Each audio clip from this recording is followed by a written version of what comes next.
action. We did buy a clapper ball, but we've not used it. No. I will edit the first bit out. I might not actually. Does it matter? Anyway, we are Paula and Tony. This is, we think, the 8th Motorhome Gap Year broadcast, podcast, lost track. whatever it is. You've not heard from us for a while. We kind of lost. We're on the road. We went to Stratford-upon-Avon on our way up to Loughborough because we had to get bigger gas bottles because they don't last long enough, which is a bit daft. And then we had a night in Nottingham, out with family, and then we headed off to Cromer, and that's where we've been for the last 2.5 weeks. Cromer's where we've decided we're going to set down roots and find somewhere to live and a holiday let and do this part of our journey, I suppose, our part of our adventure, which is our life. I mean, I've had a passion for Cromer for some time. Excuse the jets going over. That's one of the downsides to Cromer. Apparently, we seem to have fighter jets coming over, like at 8 o'clock this morning. But anyway, we will get, hopefully, both properties bought. So we viewed over 40. It was fun to start with, but not for much longer. It becomes a bit tedious when you've done a few, doesn't it? And we've learnt a lot. We did an interview today for Radio York because they interviewed us on that journey, and we're about 2 months in now.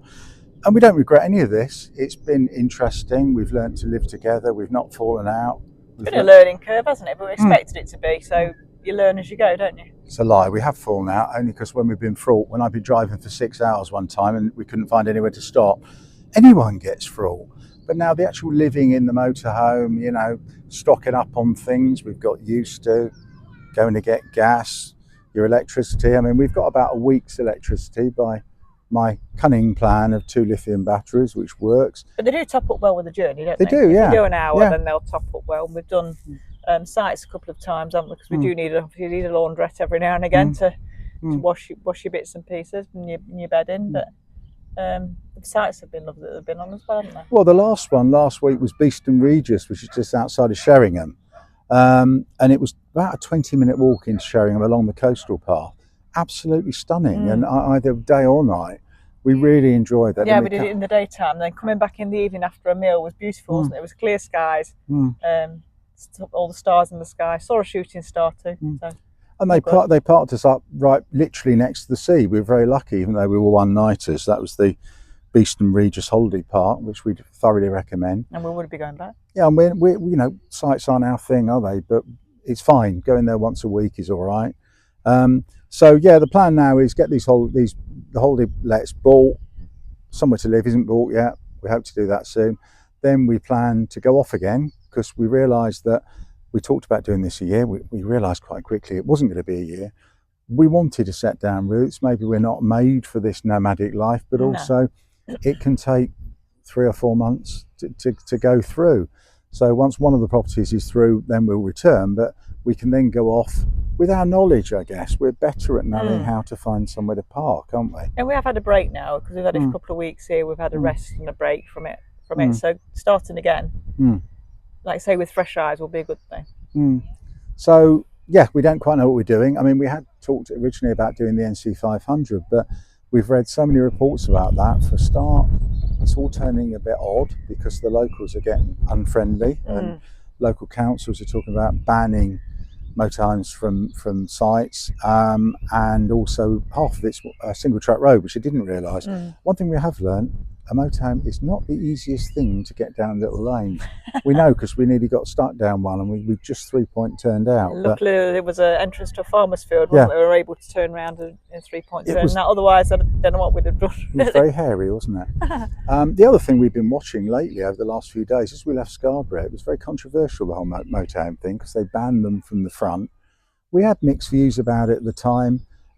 We thought it was a sledgehammer to crack a nut because we can see the problem. We've been around enough to see some of these hand-painted old minibuses and whatever that people are living in.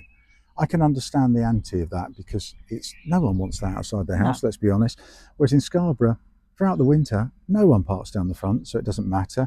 We stayed in Ramsgate and we had to park on a normal residential road, not in anyone's way, but there was a massive car park a lot nearer and it had about 300 spaces and there were probably about 4 of them taken.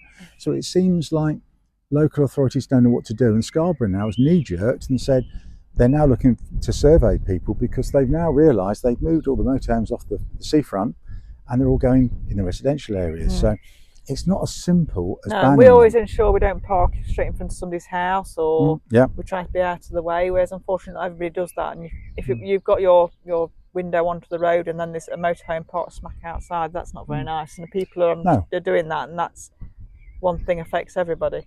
And the key point, when we were in Tintagel, lovely little place with quite a lot of motorhome parking, that they only charge £6 a night. All those £6 add up. They limit you to 3 nights, which is fine. We don't want to live somewhere. We only want to move through, and we want to park somewhere in the day.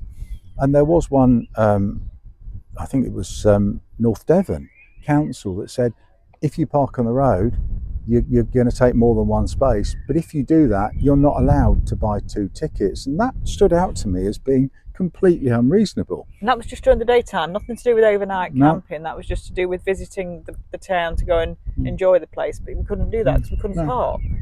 And luckily, Cromer, we have found somewhere to park. They're not a local authority that seems to be terribly anti. And, it's a pleasant place. But obviously, there's no point staying here once we've bought, because we want to get going again and do different things. There's some places we'll revisit because we were a bit miffed before and we didn't try very hard, so we'll try harder.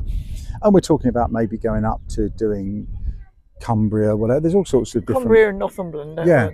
We think that's a nice bit of coast. We might pop in at Scarborough on the way. I think we will. I think if we do, we'll certainly be going to the India, our favourite restaurant, which we really miss. We really miss. It's amazing what you miss about things.